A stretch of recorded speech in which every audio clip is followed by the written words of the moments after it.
बड़ी खबरों का दिन है आज। इस वक्त जो वीडियो आप देख रहे हैं ये सऊदी अरब की तरफ से रिलीज़ हुई है और जब हम ये प्रोग्राम रिकॉर्ड कर रहे हैं अब तक ऑफिशियल वीडियो ISPR की तरफ से नहीं आई, लेकिन सऊदीज़ ने इसको रिलीज़ किया है। आप देख रहे हैं कि क्राउन प्रिंस मोहम्मद बिन सलमान की मीटिंग हुई है आज पाकिस्तान के army chief general Asif Munir के साथ और मोहम्मद बिन सलमान की कोर टीम भी उसमें बैठी हुई है। एक बड़ी डेवलपमेंट है।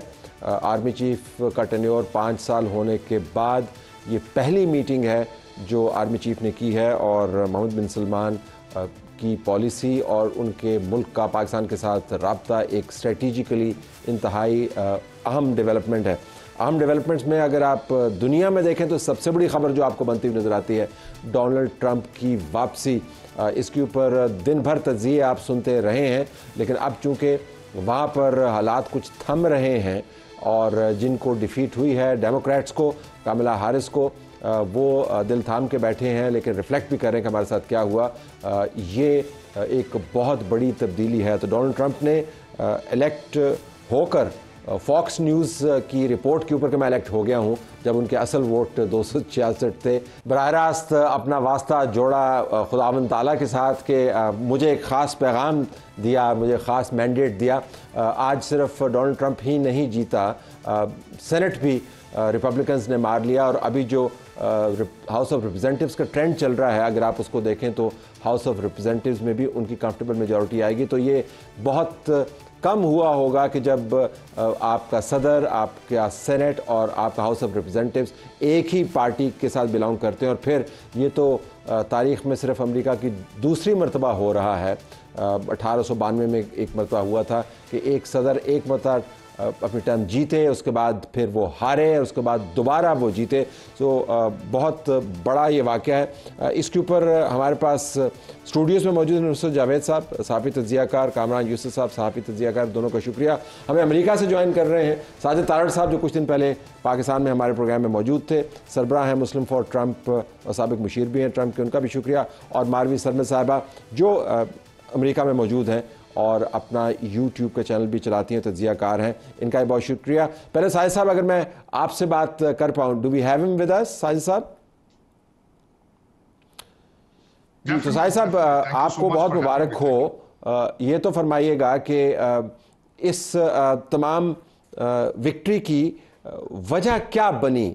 बाज़ लोगों का ख्याल है कि डेमोक्रेट्स के निकम्मेपन की वजह से आप जीते। देखें, सबसे पहले तो एक छोटी सी चीज ऐड करना चाहूंगा कि इस वक्त ना सिर्फ हाउस, सेनेट और व्हाइट हाउस होगा रिपब्लिकन पार्टी के पास, बल्कि इस वक्त सुप्रीम कोर्ट भी कंजर्वेटिव है। ये भी एक मिरेकल है। मैं समझता हूं कि अमेरिका को खुदा ने वाकई ही सेव करना था ये सारे circumstances. I believe in the same situation what the president Trump has said. मैं जिस चीज मैं बताना चाहूंगा कि किन वजूहात से इस वक्त कैमला हैरिस हारी हैं। एक तो पहले हिस्ट्री में पहली दफा हो रहा था कि ये बाइडेन एडमिनिस्ट्रेशन क्या थी, पहली दफा हिस्ट्री में है कि एक्सटेंशन ऑफ ओबामा पॉलिसीज थी। हैंड पिक्ड थे कैबिनेट मेंबर्स सारे के सारे, एडवाइजर कैपेसिटीज में रह चुके थे बराक ओबामा के साथ। और दूसरा 4 साल, मैं कहता हूं डोनाल्ड ट्रंप साहब कुछ भी ना करते कैंपेन के अंदर, फिर भी जीतना इनका इम्पॉसिबल था। जो 4 साल के ब्लंडर हैं, देखें, मेरा क्वेश्चन था, मैंने शायद आपके प्रोग्राम में पहले भी पूछा था कि अगर एक sitting president is not able to run the campaign for his presidential bid, वो अमेरिका को कौन चला रहा है? ये क्वेश्चन हर अमेरिकन के जहन में था। फिर उसके बाद 21 मिलियन लोगों का आना जो कि किसी वेटिंग प्रोसेस के जरिए नहीं आए। डोनाल्ड ट्रंप साहब बार बार अपनी तकारीर में कहते रहे हैं कि 30,000 से ज्यादा चाइनीज आ चुके हैं अमेरिका में, एंड वो वी हैव नो क्लू कि चाइना की इंटेंशंस क्या हैं। उसके बाद एक इन्फ्लेशन, क्योंकि यहां से इन्होंने ड्रिलिंग और फ्रैकिंग बंद कर दी थी एनवायरमेंट के नाम पर, और ऑयल डिपेंडेंट हो गए थे, एनर्जी डिपेंडेंट थे, इन्फ्लेशन आसमान को छू रहा था। फिर उसके बाद सबसे बड़ी चीज जो ये थी कि पेंटागन डिमोरलाइज था, पुलिस डिमोरलाइज्ड है। 1000 से ज्यादा की चोरी को लीगलाइज ऑलमोस्ट हर स्टेट में कर दिया गया था, और सारा दिन लोग जो है चोरियां करके स्टोरों से वॉकआउट कर रहे थे। यहाँ पे स्टोर अब बंद हो रहे थे। उसके बाद जो अगली चीज मैं ये कहूंगा कि दुनिया ऑलमोस्ट तीसरी जंग पर खड़ी थी, धाने पर। सारी जंगें पिछले 4 साल में हुई क्योंकि ओबामा की पॉलिसीज, बाइडेन की पॉलिसीज को प्रेसिडेंट शी ने और प्रेसिडेंट पुतिन ने कैलकुलेट कर रखा था कि they can not war, they are weak in everything. और फॉल ऑफ काबुल जो है अभी तक उसके अभी तक American they are suffering from the pain of it. तो ये सारी चीजों को जब कैलकुलेट किया जाए तो it was almost impossible for any Democrat candidate to win the White House. और आई थैंक गॉड कि today there is a new beginning, it's a new morning for the world. Donald Trump साहब, जिस तरह आपने इब्तिदाइये में उनकी video चलाई कि he is planning to cut down the war, he has been considered a peace president, he will get his objectives of wars from the embargoes, sanctions and tariffs. मैं अभी किसी प्रोग्राम में 5 मिनट पहले बैठा था तो उन्होंने कहा जी कि ये ट्रेड वॉर शुरू कर देंगे चाइना से। मैंने उसका सिंपल जवाब ये दिया था कि still trade wars are better than killing 45,000 people in Gaza और इन यूक्रेन। और जंगों से टेरिफ वार मैं समझता हूं trade war is way better than the practical Wars with the tanks and missiles and fighter jets. ठीक है साहिद साहब, शुक्रिया हमारे साथ रहेगा। आप जरा डिफरेंट पर्सपेक्टिव के लिए मारवी सरमद साहबा से बात करूंगा। मारवी साहबा, ये आपने साहिद साहब की बात सुनी, जो एक इमेज है डोनाल्ड ट्रंप का कि ठीक है उन्होंने तकरीर ठीक कर ली, लेकिन जो उनकी उठान है, जो उनका नज़रिया है, जो उनकी तारीख़ है, उससे वो पीछा नहीं छुड़ा सकते। वो जिस किस्म के बयानात देते रहे हैं वो मौजूद हैं। तो ज़रा मैं आपका असेसमेंट जानना चाहूँगा। तार साहब ने तो कहा कि अमेरिका को बचाने के लिए खुदावंद ताला की तरफ से ख़ास रास्ता मुतय्यन किया गया। Your take. जी बहुत बहुत शुक्रिया तलत साहब। जी साजिद साहब ने जिस तरह से जिक्र किया, यही इम्प्रेशन जो ट्रंप साहब की कैंपेन है वो ये देने में कामयाब रही थी और बहुत कामयाब रही। लेकिन जो आपने रेसिज्म का और जो बाकी इस किस्म के जो एंटी इमिग्रेंट उनके तकरीरें हैं वो भी हमारे सामने हैं। उन्होंने आखिरी दिन तक उनके ऊपर उन्हें बहुत शॉर्ट लीश पर रखा गया था। आखिरी दिन की जो उनकी क्लोजिंग स्पीच थी उसमें भी, ताकि वो ऑफ स्क्रिप्ट ना हो जाए। और उसकी वजह यही थी कि वो जब बोलते हैं तो वो या तो हिस्पैनिक्स के खिलाफ, वो आपने देखा कि बहुत उन्होंने उनके खिलाफ 2 या 3 मौकों पर बड़ी ऑफेंसिव तकरीरें की, पोर्टोरिकन के खिलाफ और इसी तरह से। लेकिन इन्हीं लोगों के हिस्पैनिक, ब्लैक, इन लोगों की तरफ से बहुत ज्यादा वोटिंग आपको देखने में आई होगी।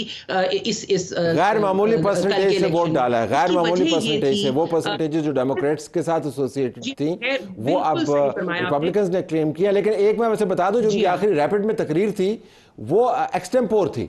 वो उसमें उन्होंने प्रॉम्प्टर लगे हुए थे लेकिन तकरीर नहीं पढ़ी उन्होंने, एक्सटेम्पोर ही बोल रहे थे। तो इतना क्रेडिट दें कि वो जिसने भी उनको क्यू दिया हुआ था वो प्रॉम्प्टर नहीं कंट्रोल कर रहा था। जी, उन्होंने आखिरी तकरीर में जो क्लोजिंग स्पीच थी मिशिगन में उन्होंने की थी, उसमें उन्होंने अपने इसके ऊपर बार बार जिक्र किया कि उन्हें किसी खास मकसद के लिए बचाया गया है, वो अमेरिका को बचाने के लिए। वही सारा थीम जो उन्होंने अपनी विनिंग विक्ट्री स्पीच में दिया।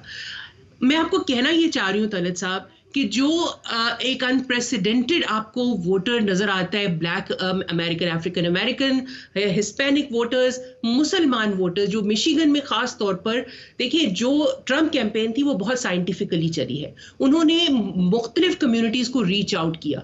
जो पाकिस्तानी अमेरिकन, इंडियन अमेरिकन है, इंडियन अमेरिकन जो है वो हिस्टोरिकली डेमोक्रेट्स को वोट करते हैं, लेकिन इस बार एक बहुत बड़ी तादाद जो है वो शिफ्ट हुई रिपब्लिकन्स की तरफ। Pakistani American almost on block जो है वो ट्रंप की तरफ गए हैं।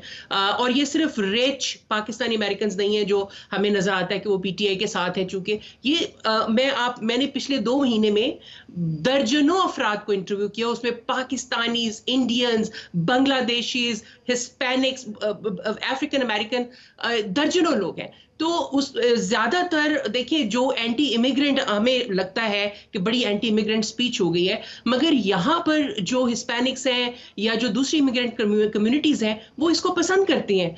क्यों? क्योंकि जो इलीगल इमिग्रेंट्स आते हैं, जो नए इमिग्रेंट्स आते हैं, वो जॉब शेयर में हिस्सा लेते हैं। और जो ऑलरेडी यहाँ पर सिटीजन्स हैं, चाहे वो मुसलमान हो या चाहे वो साउथ एशियंस हो या आप ही जो है Asian American, Pacific islander community, बहुत बड़ी ग्रोइंग कम्युनिटी है। ये सब के सब, और African American by the way, जो ब्लैक अमेरिकन हैं यहाँ पर, उनको पसंद नहीं आते ये जो इथियोपिया से और जो अफ्रीका से नए नए इमिग्रेंट आते हैं, क्योंकि ये सब जॉब्स में हिस्सेदार होते हैं। इलीगल और लीगल इमिग्रेंट्स के दरमियान जो कंपटीशन है उसने इमिग्रेंट्स के वोट को उधर स्विंग किया। लेकिन कैंपेन नुसरत बड़ी साइंटिफिक रन की, बल्कि आज कैंपेन का तज्जिया किया जा रहा था और कह रहे थे कि ये चूंकि उनकी तीसरी कैंपेन थी और कहते हैं इससे बेहतर कैंपेन हालिया अदवार में हमने देखी नहीं। तो ये टेक ऑन कैंपेन मैसेजिंग, जिस तरीके से उन्होंने क्लैरिटी के साथ बोले और जिस तरीके से हर किसी वोटिंग कंस्टिट्यूएंसी को ही हैड समथिंग टू से फॉर देम। देखिए, हमें एक बात तो एडमिट करना होगी, मैं ज़ाती तौर पर उनका कोई मता नहीं है, वो तो मैं यानी कि लेट्स बी वेरी ऑनेस्ट, मैं अभी भी समझता हूँ कि वो मिसोजिनिस्ट हैं और रेसिस्ट हैं, ये मेरी सोच है। ठीक, लेकिन हैविंग सेड दैट, आपको ये बात एडमिट करना होगी कि वो मुसलसल कैंपेन मोड में रहे हैं 2016 से, even when he was president. तो उस वक्त भी ही बिलीव्ड मोर ऑन जिन्हीं के ये जो डायरेक्ट आपकी कम्युनिटी, उसके मुकाबले में बाइडन जो है वो गुंगा पलवान लगता सी, you know, throughout his presidency. उसके बाद उन्होंने फ़ौरन अपना बयानिया बनाया कि जी इलेक्शंस वे स्टोलन, और वो इंतहाई साबित कदमी से, या अगर आप उसको तंजिया कहना चाहते हैं तो ढिठाई से उस पर डटे रहे, और ही sold his message well, and plus उनके साथ वो मिल गए ईरान, जिनको आज उन्होंने सुपर जीनियस कहा, आज उन्होंने उनको सुपर जीनियस भी कहा, और साथ ही उन्होंने स्टार इज बॉर्न, नहीं सर, एक कमेटी का वो साथ में चेयरमैन बना दिया, एफिशिएंसी, और जो डेफिनेटली ह्यूज गवर्नमेंट कट्स पे लेकर जाएगी और जिससे काफ़ी लोग बेरोजगार होंगे। So effective campaign, direct messaging और साबित कदमी, और सबसे पहली कि he was in a perpetual campaign mode since 2016, बड़ा लंबा रन। उसके मुकाबले में यानी कि कुमला को तो बेचारी को बिल्कुल लास्ट मोमेंट पे उतारा गया। 178 के करीब मैं सिर्फ एक बात मैं ज़रूर करना चाहता हूँ, साजिद साहब भी हैं, मारवी भी बैठी हुई हैं, कि अल्लाह ताला ने वो समझते हैं कि इनको किसी ख़ास मकसद के लिए बचाया और रखा। तो मैं ये जानना चाह रहा था, क्योंकि मुझे हमारे साबिक सदर साहब ने बताया है कि उनका ख़ास मकसद ये है कि चूँकि वो बल्ले के निशान पर लड़े हैं, तो वो इमरान खान साहब को रहा करवाना। तो ये दोनों नहीं, मैंने ये आरिफ अलवी साहब का अगर मैं गलत कह रहा हूँ, मैंने उनका हवाला दिया आरिफ अलवी साहब, तो आप प्लीज़ वो साजिद साहब उसका जवाब देंगे, मारी साहब भी इसको रिफ्लेक्ट करेंगे। लेकिन Kamran quickly which you victim hood बड़ा ज़बरदस्त प्ले किया उन्होंने। विक्टिम कार्ड जो है, तार से मैं आता हूँ आपके पास, विक्टिम कार्ड जो है जिस तरह आपने बताया कि मुझे निकाल दिया, इलेक्शन रिग हो गए, फिर कातलाना हमला उनके ऊपर हो गया, so he played the victim beautiful indeed. और अगर आप देखें जो उनकी कैंपेन थी, खुद वो बता रहे थे कि इतने कम अरसे में 900 रैलीज उन्होंने की हैं, और इस एज में इतना स्टेमिना होना, इट इज़ अनबिलीवेबल। बट मेरा ख्याल है कि दूसरी एक और जो इसके अंदर फैक्टर है कि मैं ज़रा कीनली फॉलो करता रहा अमेरिकन मीडिया को भी, मुझे लगता है कि जो अमेरिकन डीप स्टेट है वो तो ऑब्वियसली नहीं चाहते थे कि ट्रम्प जैसा गैर रिवायती जो लीडर है वो सदर बने।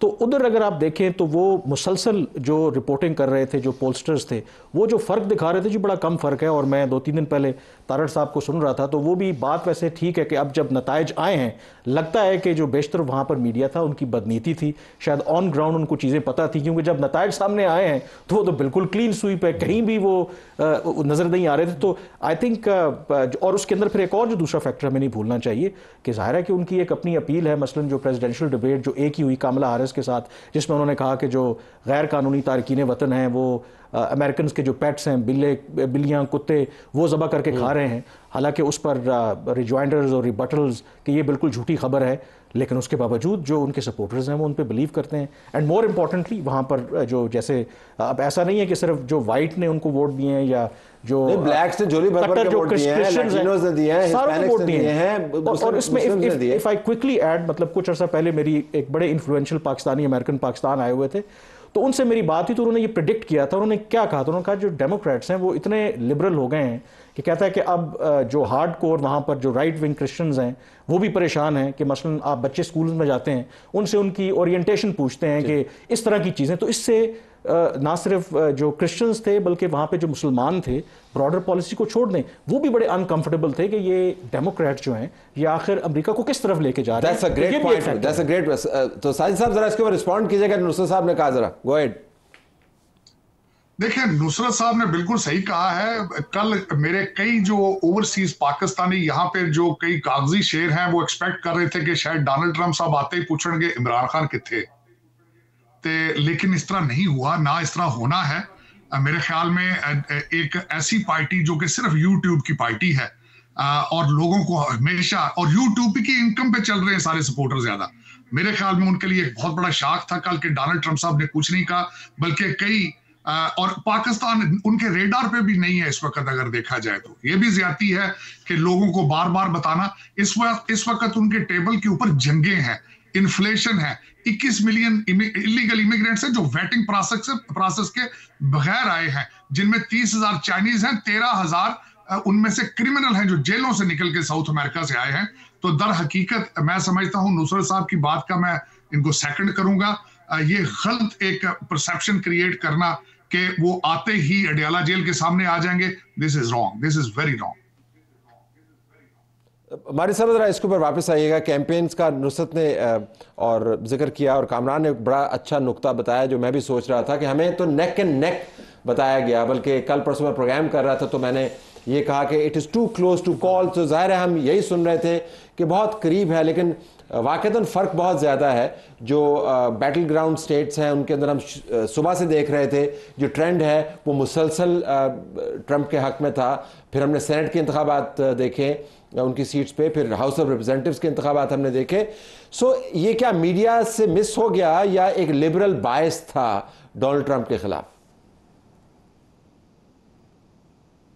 जी बिल्कुल तलत साहब, आपने बिल्कुल स्पॉट ऑन है। ये जो डेमोक्रेट्स के वोटर्स ज़्यादातर ट्रेडिशनली हैं वो वाइट अमेरिकन जो कि कॉलेज एजुकेटेड हैं, और उन स्टेट्स में जहाँ जहाँ पे वो डिस्ट्रीब्यूटेड है वहाँ पे आप समझें कि वो ब्लू स्टेट्स हैं। जो रिपब्लिकन्स के हैं ट्रेडिशनली, जो वाइट, जो मिड वेस्ट और सदर्न स्टेट्स के अंदर वो हैं जो नॉन कॉलेज एजुकेटेड वाइट हैं, और अब उसके अंदर ब्लैक अमेरिकन जो है वो बहुत ज़्यादा शामिल हो गए हैं। ये जो इनको हम कहते हैं ईस्ट कोस्ट लिबरल्स, एक इंटेलेक्चुअल एरोगेंस है इनके अंदर, उसकी वजह से ये एक बबल में इनकी सोच रहती है। और CNN के ऊपर और इवन फॉक्स न्यूज़ के ऊपर आपको एक और चीज़ नहीं बताएंगे नुसरत साहब, वो चीज़ मैं आपके प्रोग्राम का फ़ायदा उठा के ज़रूर वॉइस करना चाहूँगी, और वो ये थी कि जेन ज़ी, जिसके अभी इस इलेक्शन में अराउंड 45 मिलियन वोट्स थे ऐड हुए हैं, जो जेन जी के,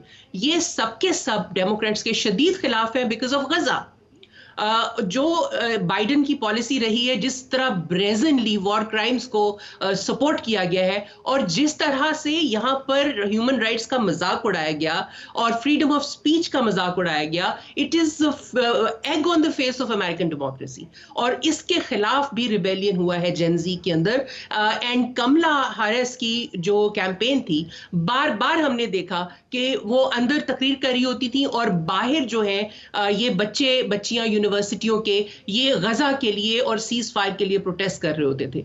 और इनका ब्लैकआउट यहाँ के मीडिया ने भी किया, एक बहुत ही बाइस्ड कवरेज थी, और किसी को ये मालूम नहीं था कि इजरायली लॉबी पैसा तो दे देगी आपको बहुत ज्यादा, लेकिन क्या वो पैसा वोटों में ट्रांसलेट कर पाएगी? ये हुआ डेमोक्रेट्स के साथ। इसके अलावा बहुत बड़ा ब्रेक है, ब्रेक में वापस आते हैं तो फिर हम पहले से भी बात करेंगे। एक बहुत बड़ी डेवलपमेंट है और उसके बीच में हमने आर्मी चीफ के दौरे को भी टच करना है। क्विकली उसका भी तजिया लेंगे अपने तजियाकारों से। Stay tuned for that.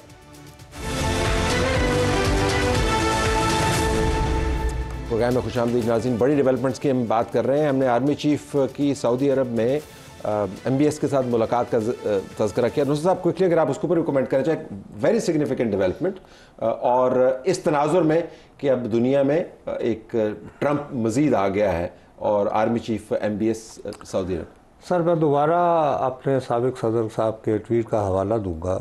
उन्होंने उसमें ये फरमाया है कि जनाब ट्रंप साहब, आप जब से आपका ऐलान हुआ है आपकी विक्ट्री का, उसके बाद से dictators and would be dictators they are shivering, उनकी स्पाइन में उनकी कांप रहे हैं। तो मेरा ख्याल है कि मिस्र के सदर शायद अभी तक तो अस्पताल में दाखिल हुए होंगे। इनको समझ नहीं आ रही कि भाई उनको क्या लेना देना इन इंसानी हकूक़ वगैरह से और क्या करना। जो मैं अर्ज़ आपको कर रहा हूँ, ये जो मीटिंग है it has its own significance. बिल्कुल कि एक साहब होते हैं जैरेड कुशनर, वो एक बहुत बड़ी इन्वेस्टमेंट कंपनी चलाते हैं। वो इन्वेस्टमेंट कहाँ से आती है? अब मुझे पता नहीं कि क्या जुल्फी बुखारी साहब मैच कर सकते हैं उस इन्वेस्टमेंट को या नहीं। तो फ़र्ज़ करें वो जो कॉल आनी थी इंतखाब जीतते ही, वो पहली मुलाकात की फ़ोटो आ गई, वो भी उतों आई है सऊदी अरब तो। अब आप खुद आप फैसला कर लें। Saudi Arab, America, Saudi Arabia is primarily conveying the message कि हम ये जो भी अरेंजमेंट है, मैं ज़ाती तौर पर इससे को बहुत ज़्यादा खुश नहीं हूँ, मुतमईन नहीं हूँ। You know it very well, आपके प्रोग्राम में उसका बरबला। लेकिन हम तो पावर पॉलिटिक्स से बात कर रहे हैं। लेकिन पावर पॉलिटिक्स के हवाले से it's a huge message. Stability का it's kind of you know कि भाई we want nothing to be, यानी हिलजिल कोई नहीं, फोकस ऑन इकोनॉमी एंड। अच्छा, स्टेबिलिटी का मैसेज जो है ट्रंप ने भी अपनी तकरीर में दिया, उसका तजिया भी कर लेते हैं। लेकिन पाकिस्तान के साथ भी जो रियासतें इंगेज करती हैं वो स्टेबिलिटी की और लॉन्ग टर्म स्टेबिलिटी की बात करते हैं। तो आज की मीटिंग का वो भी तनाज़ुर है। आई थिंक बिल्कुल है। अगर आपको याद हो, जब इमरान खान प्राइम मिनिस्टर थे तो एक तो जो उनका विजिट भी हुआ था वाइट हाउस का, उसमें डोंट फॉरगेट के जैरेड कुशनर जो उनके ट्रंप के दामाद हैं, उन्होंने, और एक सेनेटर लिंडसे ग्राम, उन्होंने बड़ा एक इंपॉर्टेंट रोल प्ले किया था, और MBS का भी उसमें रोल था। तो फिर बाइडन के आने के बाद आपको पता है जमाल खशोगी की वजह से ताल्लुकात ख़राब हो गए, और अब क्योंकि ट्रंप वापस आए हैं तो वो लोग कहते हैं कि अब्राहम अकॉर्ड की भी रिवाइवल होगी। और इस कॉन्टेक्स्ट के अंदर आई थिंक ये जो मीटिंग है इट इज़ वेरी सिग्निफिकेंट, और इसको आप देखना चाहिए इसी तनाजुर में। और जो दूसरी आई थिंक इम्पॉर्टेंट बात है, जो नुसरत साहब भी बात कर रहे थे, जो हमारे यहाँ बहुत से लोग उम्मीदें लगाए बैठे हैं, वो ट्रंप के बारे में कहते हैं कि वो डिक्टेटर्स को, ऑटोक्रेट्स को, स्ट्रॉन्ग लोगों को पसंद करते हैं, और वो ऐसे लोगों से नाराज़ भी होते हैं कि कोई बंदा अगर वो चोरी करते पकड़ा और जेल चला जाए, वो उसको भी पसंद नहीं करते कि भाई ये कैसी चोरी की है तुमने, तुम पकड़े गए हो। तो वो अगर उस फ्रेम में अगर आप देखें तो शायद उनको मे बी जो अडियाला जेल में बैठे हैं वो उनकी कोई इतनी बात पसंद ना आए। And secondly I think importantly अगर थोड़ा सा भी अगर आप देखें ना, अपनी कैंपेन के अंदर बेशक ओवरसीज जो पाकिस्तानी अमेरिकन थे बड़ी लॉबिंग की, कोई एक स्टेटमेंट भी दिखा बिल्कुल उन्होंने कोई स्टेटमेंट दिया, तो वो भी एक तार साहब ने कहा, तार साहब आपके पास वापस आ रहे हैं, स्टेबल अमेरिका ये दुनिया की तमन्ना है। तो मैं और ज़ाहिर डेमोक्रेट्स जो हैं वो दिल जला भी हुआ है उनका, और वो कोशिश भी करेंगे, अगरचे हाउस और सेनेट उनके पास नहीं है, सुप्रीम कोर्ट का आपने जिक्र कर दिया। तो आपको डोनाल्ड ट्रंप के आने के बाद स्टेबल अमेरिका लगता है, या एक तरफ से उनके ऊपर मुसलसल तनकीद होती रहेगी कि आप हादसाती तौर पर आ गए हैं, लेकिन आप वही हैं जो पहले डिवाइसिव पॉलिटिक्स करते होते थे, स्याह फामों को आप तवा लगाते थे, उनका लैटिन न्यूज़ का तवा लगाते थे, तो आप असल में वही हैं? Do you look at America as a more stable country now या नहीं? Definitely, I agree with. It will be a stable country. World will be more stable. Matter of fact, मुझे थोड़ा ये एक्सप्लेन करना चाहिए कि ट्रंप 2 जो दूसरा पीरियड है, it will be completely different than Trump 1. जो इस वक्त तबाही फिर चुकी है दुनिया में, उसके लिए जरूरी था कि बैलेंस होता।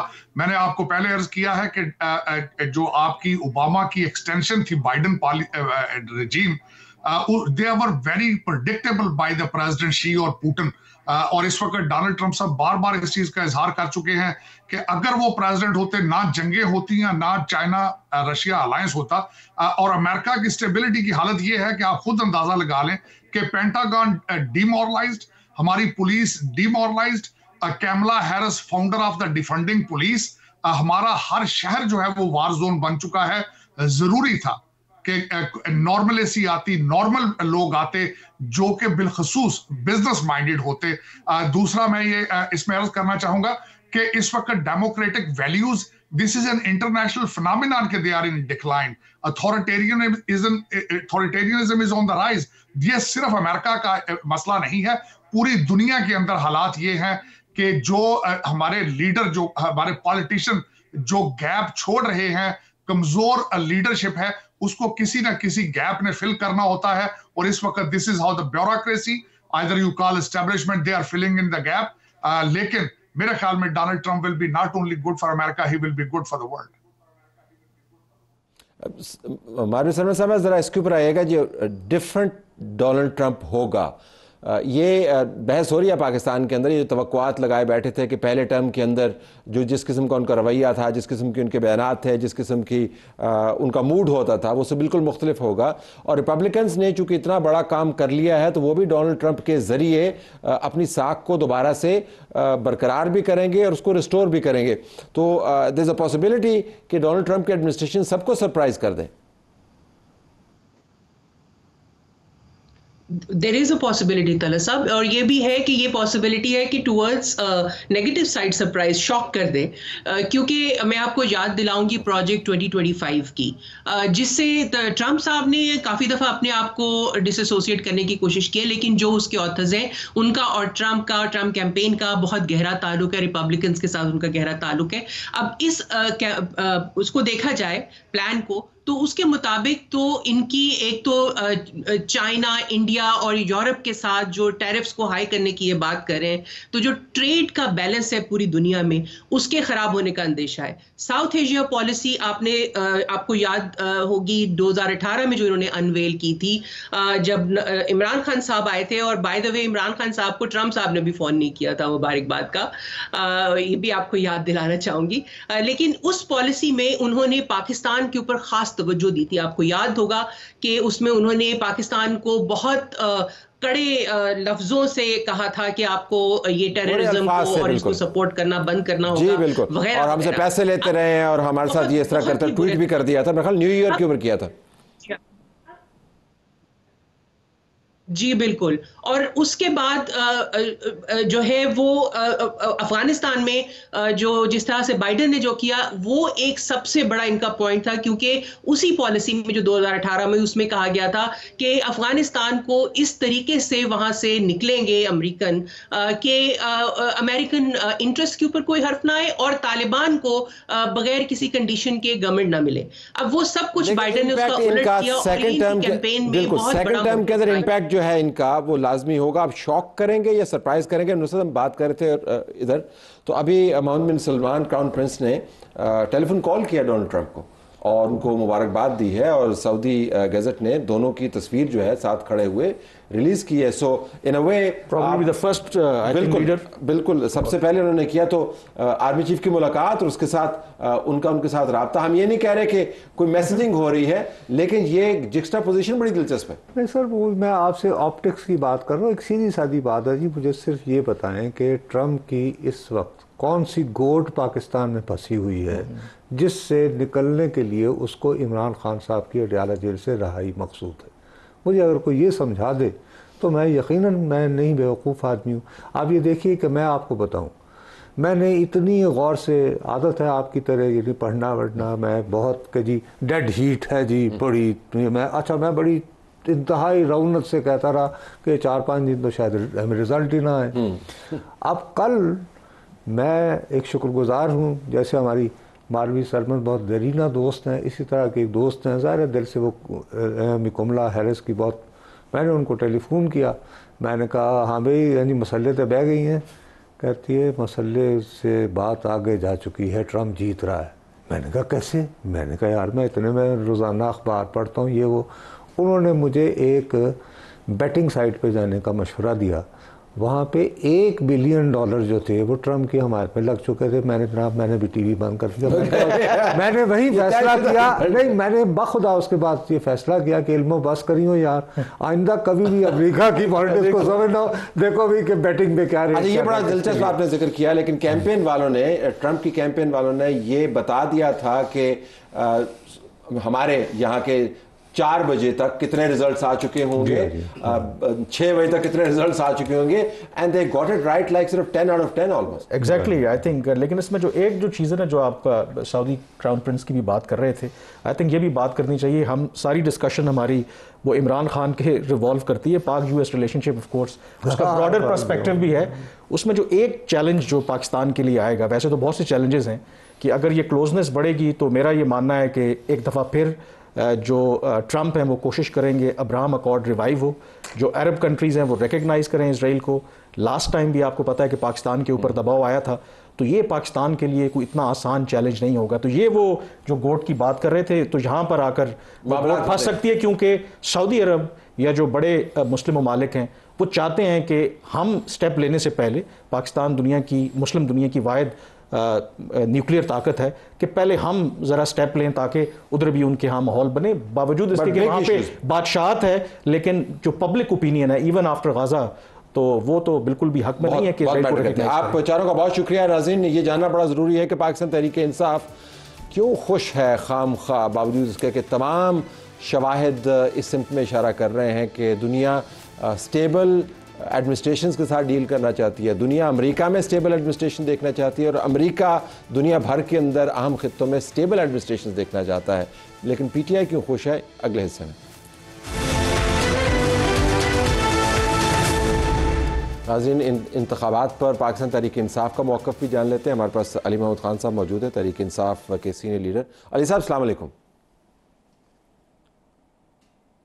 वालेकुम सलाम तलत साहब, बहुत शुक्रिया। ज़रा आपका मैं इनिशियल रिएक्शन जानना चाहूँगा डोनाल्ड ट्रंप की जीत पर। बिस्मिल्लाहिर्रहमानिर्रहीम, अल्लाहुम्मा सल्ली अला मुहम्मद व आलिहि व सहाबिहि वसल्लम। आज खान साहब के साथ मेरी मुलाकात हुई काफ़ी कोई 2-1 महीने बाद, और तो बहुत सी चीज़ें डिस्कस हुई। वो फिर कभी आपके किसी प्रोग्राम में मैं बात करूँगा, जिसमें वो लेजिस्लेशन जो हुई है 26वीं तरमीम, साथ में आर्मी एक्ट और सुप्रीम कोर्ट वगैरह। लेकिन मेन जो आज अंदर भी डिस्कस हो रहा था खान साहब के साथ, और मीडिया पे भी आप सब इस पे डिस्कशन कर रहे हैं, वो है ट्रंप साहब का जो इलेक्शन हुआ है, जो जीते हैं। तो इनिशियल रिएक्शन तो खान साहब का जो एक एब्रप्ट था वो ये था कि ऐसा नहीं है कि कोई ट्रंप साहब से ये तवक्को है कि वो कॉल करेंगे कि खान साहब को रिलीज करो, ये बचकाना बातें हैं, ऐसी कोई बात नहीं है। खान साहब ने अपनी रिहाई के हवाले से तो कोई बात ही नहीं की। खान साहब ने ये कहा कि एटलीस्ट ये होगा कि जो बाइडन साहब की जो एडमिनिस्ट्रेशन थी, उस वक्त जो एक नेगेटिविटी थी उनकी पाकिस्तान के लिए या तहरीक इंसाफ के लिए, एटलीस्ट वो न्यूट्रल हो जाएगी। तो एक होप है कि दोनों मुल्कों में ताल्लुकात एक नए नहज पे चलेंगे। तो ही वॉज होपफुल कि अच्छी रिलेशंस बनेंगे पाकिस्तान में और यूएस में। आपने सही कहा, क्योंकि मैं उनका एक ट्वीट भी देख रहा था जिसके अंदर उन्होंने जमहूरियत की बात की है, ह्यूमन राइट्स की बात की है। लेकिन ये दिलचस्प है कि आपने जिक्र किया कि बाइडन एडमिनिस्ट्रेशन की जो मनफियत है, उस हवाले से जो ट्रंप एडमिनिस्ट्रेशन जब वो चार्ज लेगी तो न्यूट्रल हो जाएगी। लेकिन बाइडन एडमिनिस्ट्रेशन के नीचे ही कांग्रेस में से बाई पार्टीज़न आपने एक जो रेजोल्यूशन है वो भी देखी। आपकी पार्टी का जो ओवरसीज़ का चैप्टर है उसका क्रेडिट क्लेम करता है, और आपके राब्ते भी रहे, लॉबिस्ट भी आपके मौजूद थे। तो I am trying to understand कि बाइडन के साथ तो कोई इतने बुरे ताल्लुकात आखिर में नहीं थे आपके, ठीक ही ताल्लुकात थे कि नहीं?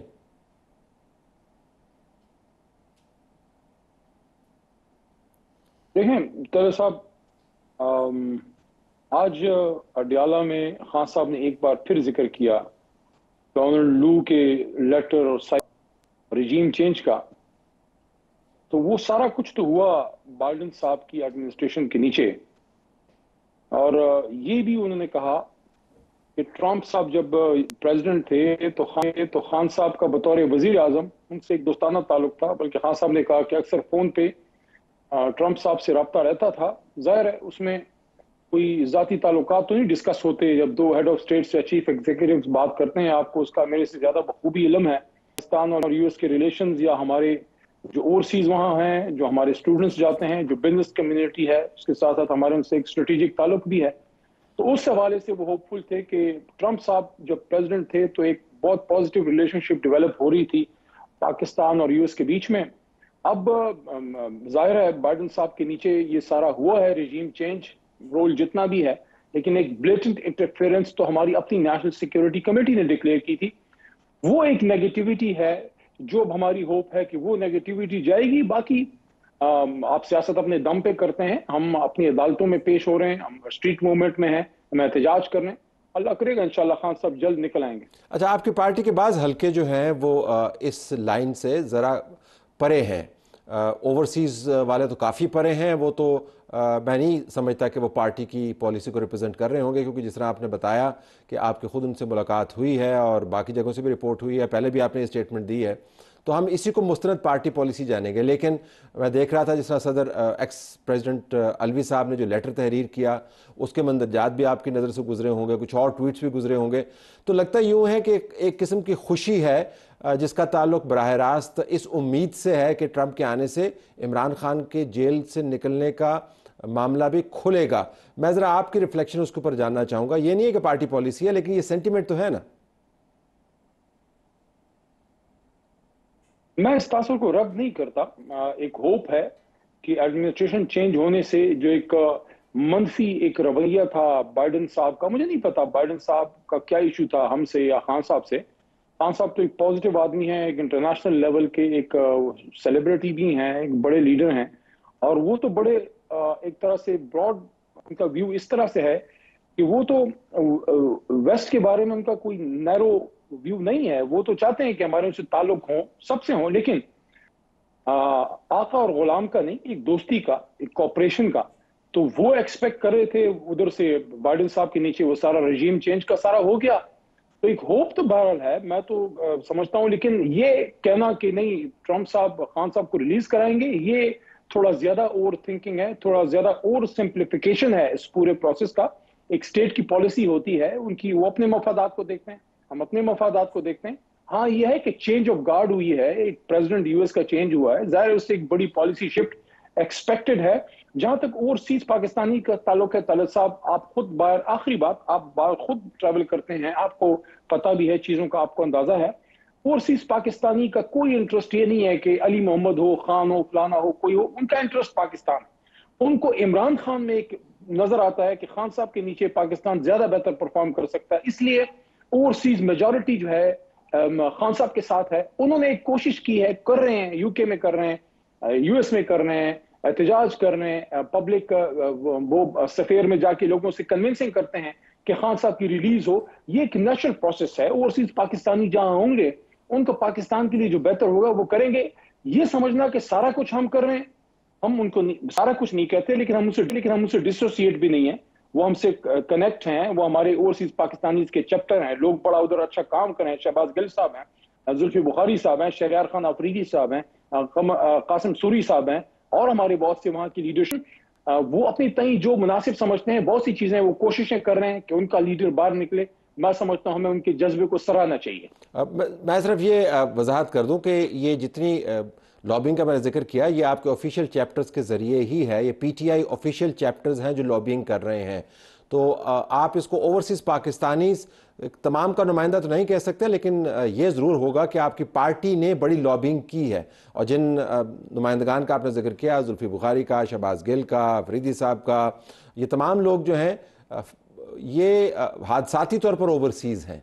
बुनियादी तौर पर तो ये पाकिस्तान के अंदर इनको होना चाहिए था।